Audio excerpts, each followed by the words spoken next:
આપણે છે ને તો આપણે भी गाड़ो बोला कहीं वांधो ये भी बंद हो जाएगा जमील भाई देखने बोला। हाँ ये तो चाल चल छोड़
પાઈ જેતપુરમાં રહીએ છીએ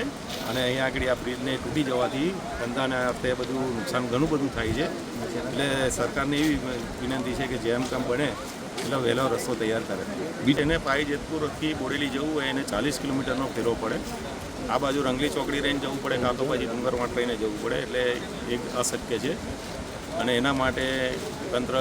જવાબદાર રહે કે એના લીધે કરી શકે ડાયવર્ઝન બનાવો તો હવે તો 3-6 મહિના ચાલ્યો પૂરું થઈ ગયો અને આ ચાલે જ નહીં કારણ કે વરસાદનું પાણી આવે એમાં પૂરું જ થઈ જાય એમાં ગરનાળું કે એવું બ્રિજ બનાવવો જ પડે તો જ મેળ પડે એનું કંઈ કામ જ હજુ નથી આપ્યું તો શું બનવાનું છે હવે। હું પાવી જેતપુર રહું છું। એકચ્યુઅલી કાલે સાંજે અહીંયા અમારો જે ભરજ નદીનો પુલ હતો એકચ્યુઅલી 1 વર્ષથી એનું એક પિલર ઓલરેડી ધોવાઈ જ ગયું હતું એટલે અહીંયા 2.5 કરોડનો ખર્ચો કરીને સરકારે ડાયવર્ઝન બનાવ્યું હતું જેથી પબ્લિક અહીંયાથી બોડેલી ટ્રાવેલ કરી શકે તેથી એ પણ કાલે ધોવાઈ ગયું છે અને ડેમમાંથી કાલે 6 દરવાજા ખોલીને પાણી છોડવામાં આવ્યું છે અને એના લીધે બહુ જ નુકસાન થયું છે અને કાલે આખો જ પુલ અમારો તૂટી ગયો છે જેથી અમારે વડોદરા જવું હોય તો હવે અમારી પાસે એક જ વિકલ્પ છે જે ટ્રેન છે અને ટ્રેનનો પણ હવે એક જે પિલર છે એ પૂરેપૂરો અડધો ધોવાવા આવ્યો છે તો અમને અમારી સરકારને એવી નમ્ર વિનંતી છે કે તમે લોકો પ્લીઝ જલ્દીથી આ રિપેર કરી દો કારણ કે અમારે હવે વડોદરા જવું હોય તો અમારી પાસે કોઈ વિકલ્પ નથી અમારે આખું ફરીને જવું પડે છે અને એ રસ્તા પણ ખૂબ જ ખરાબ છે તેથી પ્લીઝ। હા અમે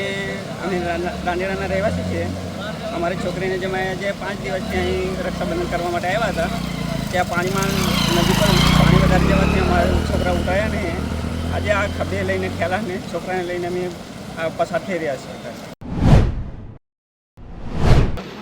હા એટલે અમે ઝેર ગામમાંથી મહેમાન આવ્યા હતા રક્ષાબંધન કરવા માટે કેમ કે નદીમાં પાણી ઓછું થાય એવું નથી એટલે અમે આજે 6 દિવસથી અમે આજે બહાર નીકળ્યા છે કહેવાય નદીમાં ઉતરાય એવું નથી એટલે જીવના જોખમ માટે અમે ઉતર્યા છે જીવના જોખમ લઈને એટલે અત્યારે અમે બહાર જવા નીકળ્યા છે અંકલેશ્વર લગન હજુ કોઈ બહારથી કોઈ આવ્યું નહીં કહેવાય છે। રાજપુરા ગામના કોલી બોરિયાદથી રાજપુરા જવા માટેનો રસ્તો આ મેન રસ્તો જ આ છે બોરિયાદ બજારમાં જવું નસવાડી જવું એનો એ આ રસ્તો જ છે પણ ત્યાં સુધી કોઈ સરકાર માન્યતા રીતે ખબર નહીં લીધી અને કોઈ તંત્રવાળા પણ આવી શક્યા નથી હજુ એમને સરકારશ્રીને અધિકારીઓને કે બધાને જમવાનું હોય ને તો કાગળિયા ઉપર ચાલી જાય છે કાગળ પર લખી દેવાનો નાલ દેવાનો આટલો ખર્ચ પડી ગયો તો આ લોકોની વ્યવસ્થા આજે જમવાનું થાય આજે 4-5 દિવસ ત્યાં તો એની વ્યવસ્થા નહીં કરવાની સરકારને। ગામના અશ્વિન નદી આવી છે એથી 4 દિવસથી ઉતરાતું નથી એટલે હવે એમને લાવીને ટેમે ખાય છે એ શું ખાય, એને મોટી દુકાન છે નથી અનાજ કિનારે, હવે એમની દશા કેવી આવે એમ. રાજપુરા ગામના ગરીબ લોકો છે, રાજપુરા ગામની અંદર અહીંયા તો હમણાં ખાવાના ટાઈમે લાવીને ખાય છે લોકો. હવે અત્યારે બધું મટી ગયું, 4 દિવસ થયા, પાણી ચાલે, શું ખાય યાર, એને કંઈ વ્યવસ્થા કરવું પડે ને, કોઈ અધિકારીઓ જોવા આવે તો ખબર પડે ને. થયું આ 2 વર્ષથી પુલ તૂટેલો નમેલો હતો તે એમને ઉજ્યું નહીં. 2 કરોડ ને 35-36 લાખની ઉઠી. અમારે કઈ જવું, ખેડૂતોને અવર જવરની બધી બંધ થઈ ગઈ. એવું છે બધું, ઘણી બધી મુશ્કેલીઓ પડે છે ખેડૂતોને, એટલે બહુ અવર જવરનું બધું બંધ થઈ ગયું છે. હવે કહેવા શું માગો છો? હવે એ વિનાશ કર્યું કહેવાય. હવે 2 વર્ષથી પુલ તૂટેલો તો અમે ખર્ચો કરવાની જરૂર નથી.